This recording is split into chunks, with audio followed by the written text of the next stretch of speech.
හැමෝටම සුබ දවසක් වෙන්න කියලා මුලින්ම ප්‍රාර්ථනා කරනවා.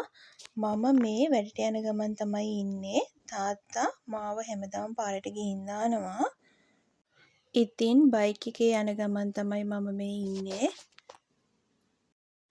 දැන් නම් හිටන් ඉන්න හැම ටිකක් අමාරුයි. ඒ නිසා මේ ඉතින් බස් එකේ එනකම් බස් හෝල්ඩ් එකේ ඉඳගෙන හිටියා මම. බස් එක ඉතින් ආවා. දැන් බස් එකේ යන ගමන් දැන් ඉතින් පැය එකහමාරක් විතර මම බස් එකේ යන්න ඕන. ඇවිත් ඉතින් මුලින්ම කරන්න තියෙන වැඩ ටික එහෙම ඔක්කොම ඉවර කරලා පාඩම් ටික පටන් ගත්තා. මුලින්ම ගණිතය පාඩමක් තමයි කරන්න තිබ්බේ. අද අලුත් පාඩමක් පටන් ගත්තා. ඒ පාඩමේ පළවෙනි මාතෘකාව හැඩතල වලින් රටා හදන එක. ඉතින් ඔය මගේ දරුවෙක් එයා මුලින්ම ඉදිරිපත් වුණා හැඩතල වලින් රටාවක් හදලා පෙන්නන්න. ඊට පස්සේ ඉතින් මම තවදුරටත් පාඩම දරුවන්ට විස්තර කරලා දුන්නා. දැන් ඉතින් ඉඳගෙන ඉඳලා එහෙම නැගිටින්න හරිම අමාරුයි. ඒත් ඉතින් මොනා කරන්නද වැඩට යන්න ඕන. මම ඉතින් ළඟ ඉස්කෝලේකට අනියුක්තයක්වත් ගත්තේ නැහැ. මොකද අපේ ඉස්කෝල දුෂ්කර ඉස්කෝලයක්. ඒ පැත්තට ගුරුවරු ඇත්තටම අඩුයි. එහෙම තියෙද්දි මට ඉතින් කොච්චර අමාරුකම් තිබ්බත් දරුවන්ව දාලා යන්න හිතුනේ නෑ. ඉතින් මං කොහොම හරි මේ මාස දෙක ගෙවන්න තමයි හදුවේ මේ පාසලේම. දරුවන්ට ගණිතය පාඩම විස්තර කරමින් තමයි මම මේ ඉන්නේ. එයාලට ක්‍රියාකාරකම් මගින් මම නිතරම උත්සාහ කරන්නේ දරුවන්ට පාඩම ලබා දෙන්න. මේ නිවාඩු චීට් එකක් පුරවන ගමන් තමයි මං ඉන්නේ. මොකද මම අනිත් පහුවෙන්දට නිවාඩුවක් දාන්න ඉන්නේ. මට මහන්සි බස් වල ඇවිල්ලා ගිහිල්ලා ඒවත් එක්කම මට හිතුණා ටිකක් ගෙදරට වෙලා රිලැක්ස් එකේ ඉන්න ඕනේ කියලා. ඉතින් මම නිවාඩුවක් දාන්න තමයි හැදුවේ. මම එන්නේ නැති දවස්වලටත් මම පැවරුම් හදලා අනිත් ගුරුතුමියට දීලා තියෙන්නේ මගේ පන්තියේ දරුවන්ට ලබා දෙන්න කියලා. ඉතින් එයාලට කිසිම පාඩුවක් වෙන්නේ නැහැ. මොකද මම මේ වෙනකොට දෙවෙනි වාරේ සිලබස් එකත් ඉවර කරගෙන තමයි යන්නේ. දැන් මගේ දරුවෝ ටිකට මං වැඩක් දීලා තමයි තියෙන්නේ. එයාලා ඒ වැඩේ කරනකම් මම මේ මගේ වැඩේ කරන ගමන් තමයි මේ ඉන්නේ. මේ කාලෙට මේ පැත්තට වැස්ස අඩුයි. ඉතින් පුදුම රස්නයක් තියෙන්නේ. උදේ අව්ව වැටෙන්නත් කලින් තමයි රස්නේ පටන් ගන්නෙ. ඉතින් හරිම අමාරුයි ඉන්න. ඔයාලා දන්නවනේ මේ කාලෙට ගර්භණී අම්මලාට තියෙන ප්‍රශ්නයක් තමයි නිතරම දාඩිය දානවා. ඒ ප්‍රශ්නේ මටත් තියෙනවා. පුදුම අපහසුතාවකින් තමයි මම මේ ඉන්නේ. මොකද මේ අපේ පාසලේ එහෙම හැම පන්ති කාමරේට පෑන් එහෙම සවි කරලා නැහැ. ඒ නිසා ඉන්න ඇත්තටම හරිම අමාරුයි. ඒ වගේම හුළඟක් තියෙන නිසා හුළඟත් එක්ක දූවිල්ල ඇවිත් පන්ති කාමරවල හැම තැනම දූවිලි වහලා හරිම අමාරු කාලයක් තමයි මේ කාලය. අපේ ගෙවල් පැත්තට වඩා මේ පැත්ත ඇත්තටම රස්නේ වැඩි.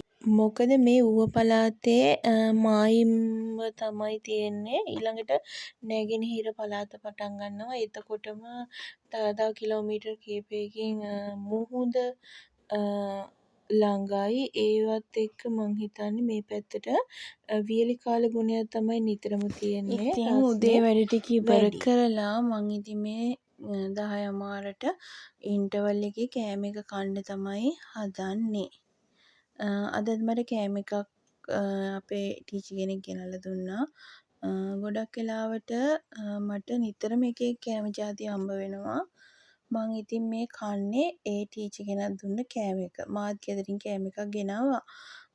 ඉතින් අර ටීචර් දුන්න එක මම කන්න කියලා හිතුවේ. ඒක කන ගමන් තමයි මම මේ ඉන්නේ. කාලා එහෙම ඉවර වෙලා දරුවන්ගේ පවරුම් වගයක් තිබ්බා බලන්න.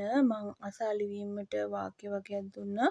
ඒකේ හරි වැරදි බලන ගමන් තමයි මේ අඩුපාඩු හදමින් මං ඉන්නේ. ඉතින් ඇත්තටම සතුටුයි. මගේ දරුවෝ 3ට එනකොට හිටියට වඩා ලොකු වර්ධනයක් දැන් වෙලා තියෙනවා. ගොඩක් අයගේ ඉස්පිලි පාපිලි අඩු බවක් තිබුණා.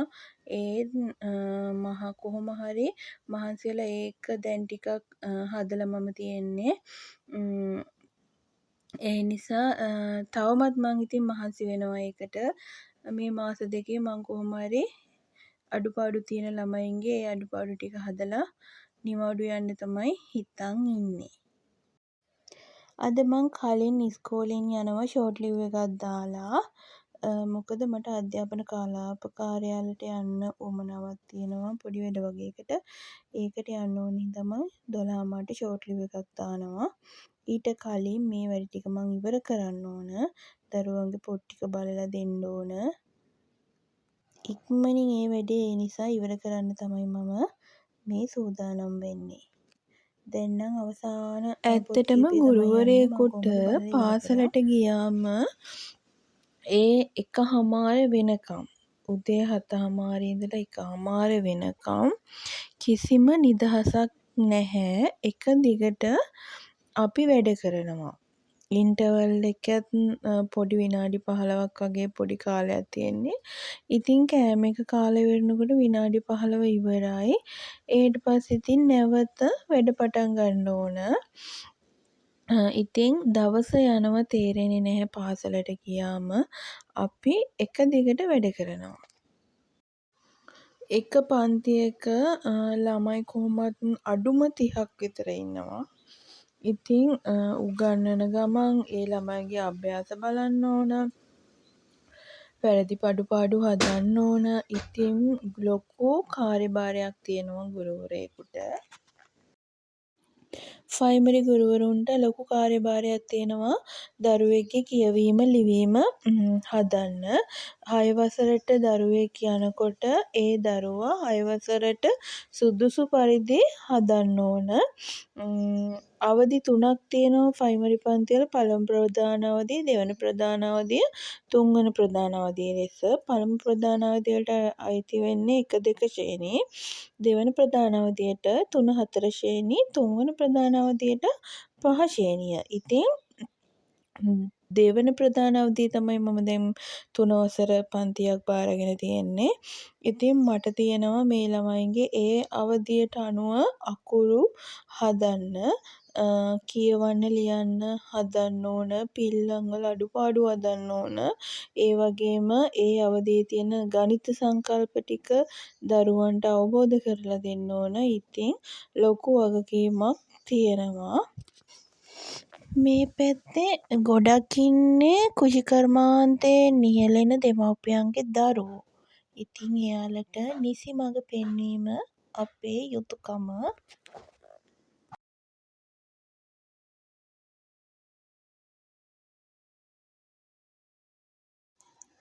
දැන් නම් ඉන්නේ කලාප කාර්යාලයේ. දැන් ඉතින් මගේ වැඩේ කරලා දෙනකම් මම මේ ඉඳගෙන ඉන්නවා. ඒ වැඩෙත් ඉවර කරලා ගෙදර එන්න හොඳටම හවස් වුණා. ඉතින් දැන් නම් මහන්සි. එහෙනම් අදට මං ගිහින් එන්නම්. හැමෝටම සුබ දවසක්.